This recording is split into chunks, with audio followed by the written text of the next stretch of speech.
Hey everyone, I want to talk all about, is this a compulsion or is this not a compulsion? One of the most common questions I ask myself, the confusing feelings I had to lean into, why this question is so prevalent, and why it's kind of just misunderstood in the mental health community. I always tell people the majority of mental health information, understandably so, is coming from social media platforms.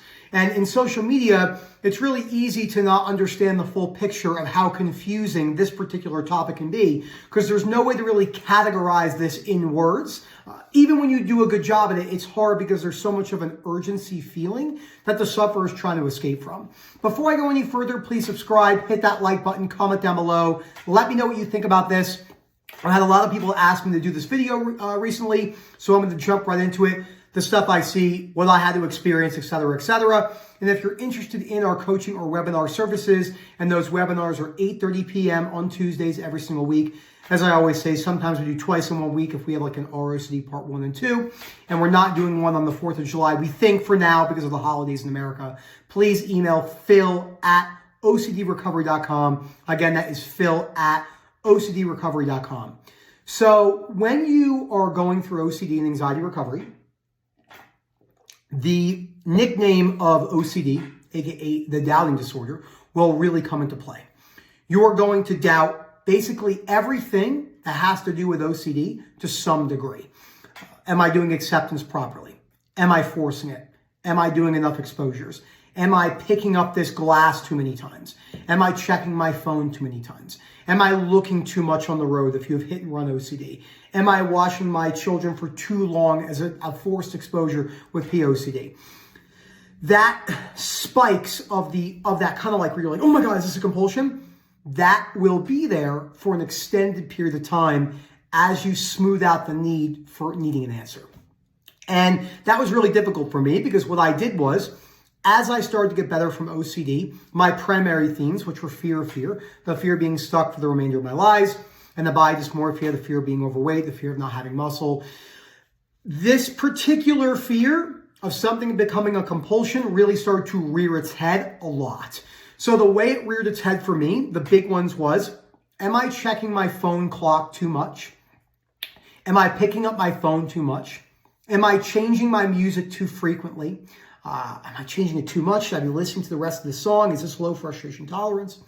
Am I doing too many things at once because of all the stuff out there on social media where you have to just be absolutely, completely concentrated, the flow state stuff? And while the flow state is obviously real in many ways, well, at least I think it's real, it's not something that can be forced in the ways that many social media posts make it out to be. And they talk about that multitasking is, they always talk about articles about how it's bad for concentration and stuff like that. Humans are going to multitask for the remainder of human existence, especially as AI comes out more and there's more social media and there's more distractions. Humans will have a really hard time concentrating on one thing particularly, and our levels of success from that have been much greater. So when people say that multitasking is bad for results, I say to them, we've had more distractions in the last 20 years, and we've achieved more in the last 20 years as a civilization than the previous 2000. So that what you're saying doesn't make sense. It sounds really good on a social media post, but it's certainly not that. And that's where the fear of concentration, loss of concentration, in the ADHD video I just did, and everything else in between. So it's really important to highlight that, again, you're going to doubt everything. And those were the big ones for me. I'm trying to think about other ones. Am I picking up my phone too compulsively in the gym? Am I rushing my workout too much? Is talking about my OCD compulsive? Am I reading too much? Am I reading too slow? Am I skim reading? Am I rushing brushing my teeth? Am I skipping? Everything you can imagine my OCD latched onto. I know many people are going to be watching this video thinking, oh my gosh, I'm so happy you did this video. Even something as simple as checking the timer on the video. So like naturally just looking up. And then what you do is you'll say to yourself, I must not ever check that timer. And then the timer becomes a lasso that's like lassoed around your neck and pulling you up to look. Anything, that cliche statement, anything that you resist persists, has a lot of truth when you're breaking down the fear of something becoming compulsive. Now, how do you break this down in practicality? If you watch any of my educational videos, I like to add real takeaways from this. Number one, leaning into the uncertainty and wearing the urges that you could be doing something wrong. So the fear of making a mistake, the fear of delaying your journey to OCD and anxiety recovery. You're going to have to break that down. Let's say you are giving in to compulsions right now. Well, you've been giving in to compulsions and avoidance behaviors for a long time. So what's the end of the world if you're giving into them a little bit more? Another one for me, I just thought about it while I was doing the video.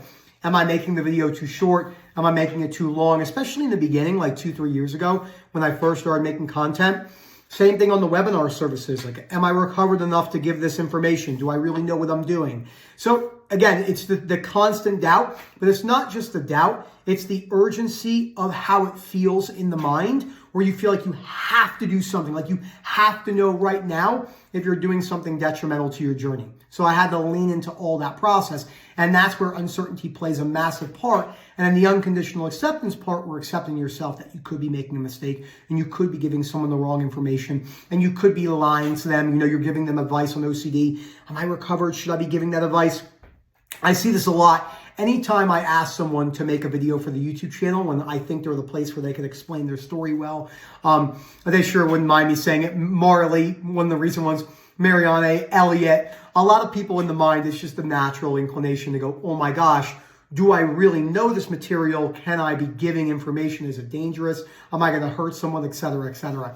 And that's where all the acceptance of the self comes in. There's many different layers and aspects of this, but it usually always comes down to unconditional self-acceptance is the key part, and unconditional life acceptance that you're not going to have it all figured out right now. So I'll give you another example of what is so applicable for this. So when I realized that this was really affecting me negatively, because OCD realized that I was really scared of this, so it latched on pretty good. And it said to me, you know, oh, he's really scared of doing a compulsion. Let's make everything seem like a compulsion. I had to learn to let go. And that letting go doesn't sound the way that most social media posts make it out to be. Letting go means feeling discomfort, feeling that you could be doing something wrong, feeling that you could be taking the slow approach, that you don't have to have an answer right now, that you could be anxious for 2, 3, 4, 5, 6 more months, 12 more months, 24 more months, 36 more months, as your brain is trying to figure out like, oh my gosh, he really isn't trying to analyze this anymore. We're going to make the rumination process stronger. So now you're really doubting everything. I can't do it. I'm not going to be able to wear this. How am I going to wear this? Et cetera, et cetera. So it's about wearing the urges, wearing the need to not figure it out, while understanding that your brain's going to ruminate whether something is compulsive or not and kind of figure that out on its own as you break down the fear of making a mistake. That's a big one. That's really the driving fear, the fear of making a mistake and the fear of doing something that's detrimental to your journey. There's a lot of urges that you'll have to wear with this, and a lot of not trying to vent and ask for reassurance to other people in the WhatsApp groups, in the Facebook group, other forums, YouTube comments. Is this a compulsion? Is this not a compulsion?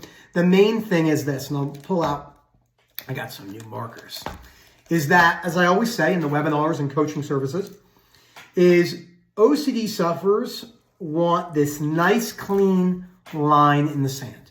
And that line is, is this reassurance? Is this venting? Is this a compulsion? Is this an avoidance? So what they're doing is those are all those questions, and they want them directly near the line in the sand to get certainty, or they want them directly on top of it. They want a direct answer. Not even like a little bit of an answer. They want a direct answer. When really, it's the line is there, which is an illusion, by the way. It's a gray space. But those questions are better off out here, way away from the line in the sand, where you're accepting that you're not going to be able to have a direct answer. You're not going to be able to get certainty on that, and you can learn to accept that in time.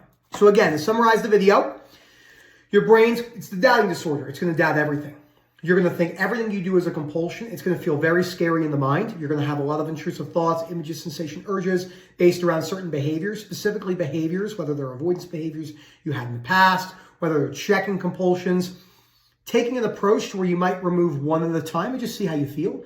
Just remove something, right? If you think that, like I know one for me, which everyone falls into, is the occasional texting and driving. People just do it. It's the way the modern world is. Some people are really good at it. Some people are really bad at it. I'm not here to say whether it's good or not. Distracting on the road is obviously probably not a good thing. Then you have, well, what if you check at the red light, et cetera, et cetera. So I made a goal to not check my phone as much when I'm driving, but like if I get a phone call, answer the phone, et cetera. But I was so obsessed of like, am I checking my phone too much? Am I going to cause an accident? Am I going to get hurt? Et cetera, et cetera. Same thing with the gym. That was a big one. You know, should I do this and that? Blah, blah, blah, blah. So I had to wear that confusion while I broke down the fear of not being able to have it figured out right now, which is a key part to my journey. So I hope you guys enjoyed this video. If you have any questions, please ask down below. Let me know what you think. Again, Phil at OCDrecovery.com, and we will get back to you in a timely fashion. Thank you so much, everyone. And as always, enjoy the rest of your day.